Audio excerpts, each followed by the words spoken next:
Did I tell you about my trip to, speaking of Bill Blumenreich, another time, I think it was the same, trip. I think I was out there for a couple days. He goes, hey, dude, you want to hang out and, go drinking with my friend? And his daughter was with us, too, and stuff. I'm like, yeah, sure. So he doesn't tell me his friend is the guy that's pretty much in charge of the Big Dig in Boston. Oh, is that a celebrity? Well, his name's on all the construction stuff up there. Really? I forgot his name, but a really, really nice guy. John Deere? So we take, Caterpillar. So we take this ride out, out to the, further out on Cape Cod. And all of a sudden the road ends and we're at a beach. And I'm like, well, where are we going? We're going to do dinner, hang out, have drinks, and just have a good old time, right? So he goes, oh, you see that island out there? I go, yeah. There's an island probably, I don't know, maybe a mile offshore. Pretty big island, dude. Pretty big. Probably the island's probably a mile by maybe a mile by mile. Mm-hmm. Nice square mile island, okay? Perfectly square island. Yeah, there you go. Exactly. So all of a sudden I'm like, dude, where are we going? He goes, you see that island out there? We're going there.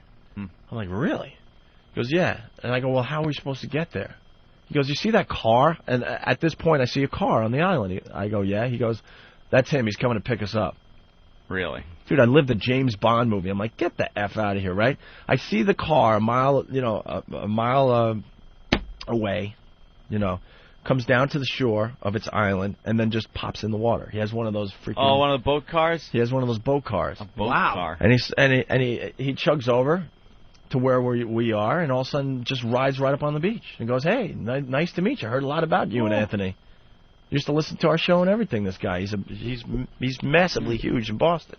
Wow. Well, one of the richest guys in all of Massachusetts, whatever, right? Dude, a car like that's got to run you $15,000. At least. And it was old, too, because I guess they don't make many of these anymore, and he has two of them or something like that. It was a convertible. It's got the little propeller out the back. It's crazy. So he picks us up, and then, and then we're tooling back to his island, his private island, that he just bought from... Well, he didn't buy. He's leasing from the state of Massachusetts. For the next, 100 years, it'll be in his family or something. Huh. And then, these old people used to live there. Well, they still live there because he didn't want to kick them out because they're, in their 90s or something. And so... I heard Don owned one of those cars and backed over a trout.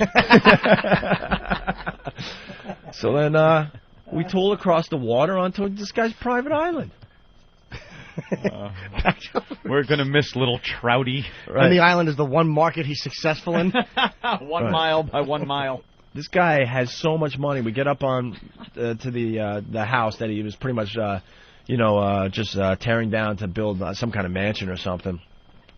And then he had some kind of beekeeper guy. One of his help is this guy that... And the beekeeper was Tom Selleck. No? So we get up to the main house, which is at the top of the island or whatever. It was like Fantasy Island or something. It was crazy. And all of a sudden, this guy that works for him is in a full bee outfit. Dude, this is dressed as a bee or a beekeeper outfit?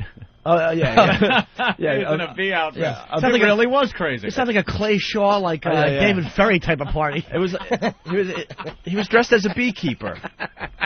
All wearing white makeup, painted gold. He was dressed as a beekeeper, and he's also one of the help. There was help all over the place. By the way, this isn't the drugs, taking over today.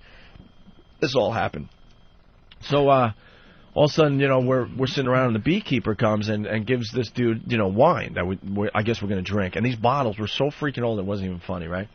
And all of a sudden, I asked Bill, I'm like, Bill, why is that guy dressed like a beekeeper? He goes, oh, his job is to destroy all the mosquitoes on the island. Ooh. His job was to get rid of all mosquitoes and bugs that bite you on the island. And Quite the task. And I guess they came up with some kind of invention with these huge drums with some kind of chemical that forces these the mosquitoes and these bugs. Oh, and the black flies or the green flies, the ones that really they sting. Bite you when you're trying to lay on the beach. Yeah. So they came up with these inventions. And bit Ben's hog once, and it swelled up, and I don't even want to talk about 5,000 times. They had drums all over the island, and with these chemicals or whatever, the flies and the mosquitoes would go into the barrel, and then they would die because they can't come back out.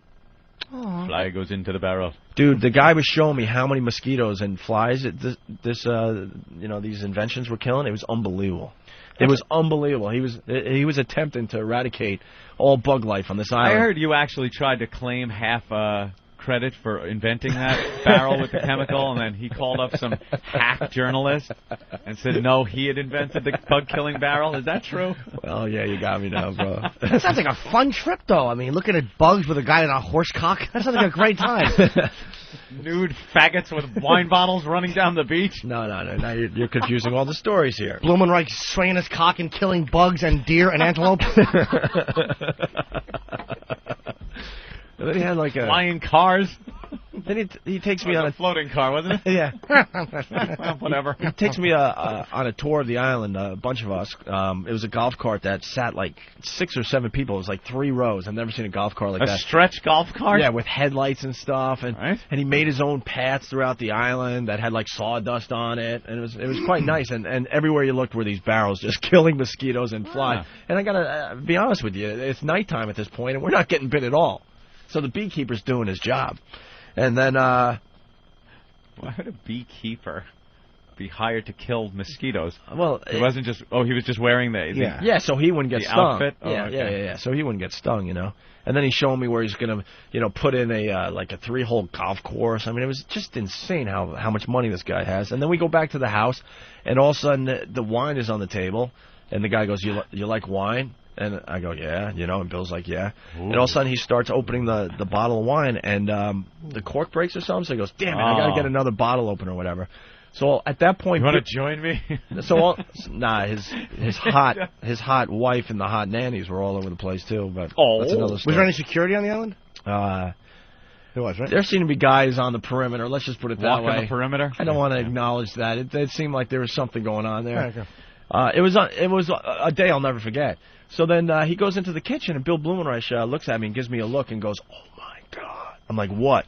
He goes, "That's 1982 Chateau Lafite," or something like that. Something really good. Yeah, and I go, "Well, so?" He's like, "So that would cost you at least $1,200 to $1,500 a bottle in a liquor store. You can't even buy this in a restaurant."